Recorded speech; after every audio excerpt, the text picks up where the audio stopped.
Hello to the wonderful Dynamics 365 Power Platform community. Today we are going to cover one of my first blog for 2022 titled for the series Power 2022.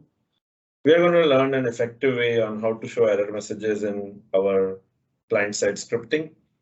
So in here, I have created a small business requirement from some things which are more relevant in the industry, and I think the good way to learn things is via a relevant example, which kind of use case comes in our day-to-day needs. So in this example, the only email ID domain that we are supposed to register from for the a particular contact in my tenant is dynamicity.com.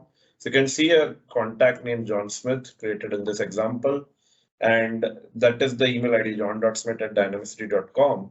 But if somebody goes and makes a change to it, says test.com, let's say, I'm not going to allow it, and it should show an relevant error message. Normally, we show confirmation kind of dialogues and do prevent default, but this time I'm going to show you something different. So if you see, when I hit save, I get the message email need to end with dynamicity.com, and it just appeared like the way error pop-up appears.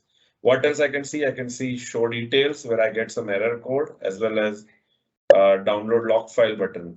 Now link, right? Now normally this kind of things come when we execute a plugin or platform has found something which is giving an error.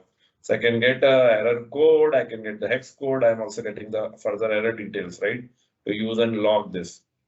Now, this is kind of a good requirement where we can show error details and we can log it against codes. Now, how was this built? Let's quickly get going through that script that was used to trigger this one in. So I'll just quickly focus and show the code over here. Now, what I'm doing here is I'm just trying to get the email field in, doing a bunch of null checks. And I'm also checking the value. If it is with dynamicity.com, I just return. Otherwise, I'm using a new method here, which is execution context dot get event just prevent default. I'm not talking about that. That's highlighted. That's just to prevent the save. But I'm using this xrm.navigation.open error dialog.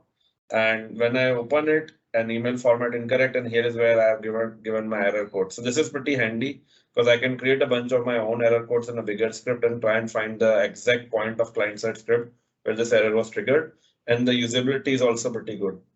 So I hope this little video to show your error messages in using open error dialog was useful to you, and it will be used in your subsequent projects or work. Power 365 as usual, guys. Till you meet me with again another tip, another video on my upcoming podcast, season 3.